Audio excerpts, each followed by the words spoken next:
Hi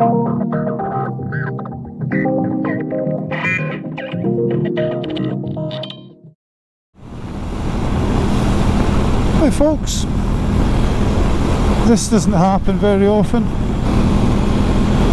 It's quite mild today, so and no salt on the road, so that's the most important thing. So I kind of figured I'll pop out and give a short update on things. A few months back, I nipped out and did, well, I'm saying I nipped out, it took a whole day to film it. A video of kind of booster comparison with the Joke Akrapovic and the standard air filter compared with the K&N one. So kind of spent the day heading out, coming back to the house, swapping things around just to kind of get my head around how it all felt. Because a couple of people out there had asked if you needed the K&N filter or was the standard one good enough with the booster to make any difference. So quickly run through things. The little stubby Akrapovic from my R6. Obviously it's just a little pipe, there's no actual baffling or anything like that in it. So I'd actually say that hindered performance. Although it sounded really cool low down, once you're tramping on a bit you can actually feel it as you sort of rise up through the rest. There's a definite loss of mid-range and torque, a bit of grunt missing once you're on the move. So I came home, took that off. This is all with the this is all with the booster disconnected. Did about 200 miles on that just to get my head around how the bike felt. So yeah, home, took the little Acra off, put the new one on, the proper one, and that was with the standard air filter and no booster, and the bike sounded pretty good. Usual feeling, I kind of got used to it, felt a bit juddery in town, and came home, swapped it over with the K&N filter, and straight away noticed it sounded much better. Bike sounded a lot more throaty and seemed to complement the Akrapovic quite well. Came back home again and I put on the standard filter again with the booster plug. Oh my god, yeah, I definitely am not imagining the difference that makes to my bike. Much smoother and definite dollop of torque that wasn't there before. And so the last thing I did was obviously came home, banged on the K&N filter, and again, yes, slightly more throaty. I might have been imagining it, but I'd almost swear the K&N filter sounded better without the booster on it.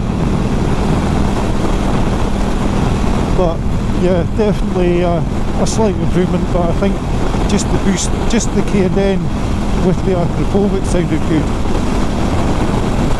But to cut a very long story short, if you're buying a booster, no, you do not need to buy a filter with it. It feels just as good without it.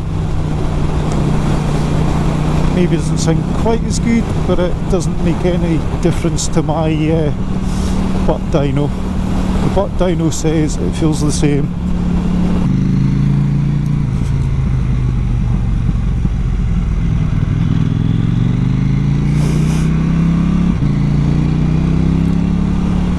So the booster, putting that back in, I'm glad I kind of did the 200 miles or so without it, just to refresh my mind about how the bike felt without it, because what a difference it makes. It, like I say, maybe the newer bikes, I know certainly the 890R's getting good reviews on the engine sort of characteristics. It doesn't seem to be anyone moaning about the on-off nature of it in town and that, but some of those reviews are quite brutal on it, aren't they? They're kind of, is it really that much more extreme than this bike that people are saying that it's only good for short distances? Good for a wee scratch and then, yeah, put it away. It's a good second bike. I can't believe it's that much difference.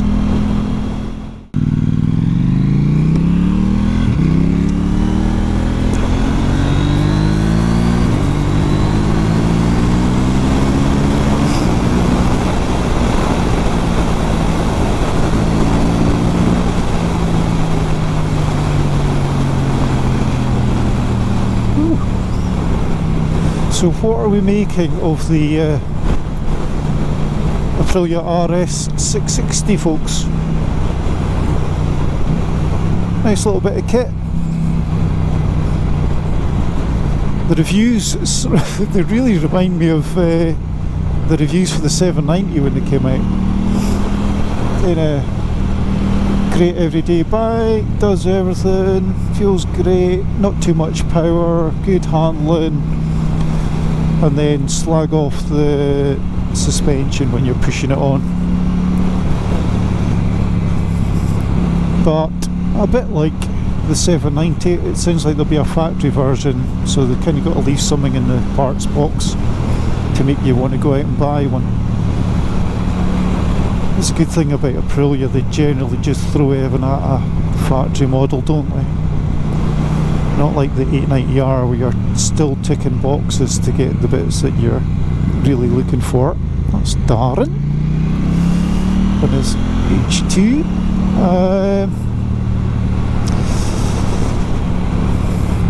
Yeah, so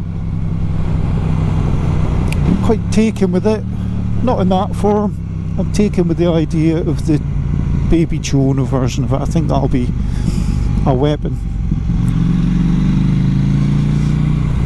But I'd really like a go of one.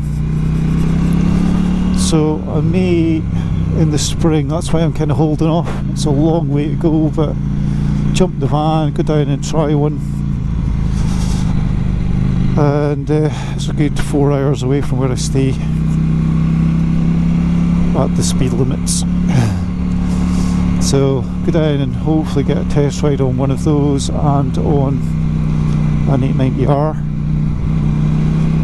See where it stands. I mean, if the standard 660 floats my boat, then you know that the factory version, once that comes out, will do the same. But it's a good bit away from hitting dealerships, that bike, so I'd get to keep Moose a bit longer then.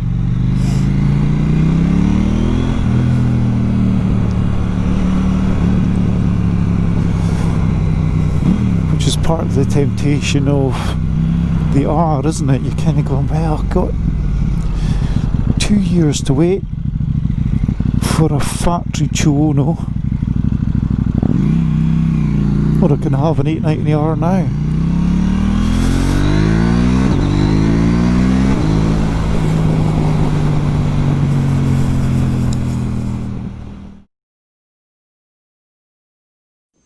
Yeah.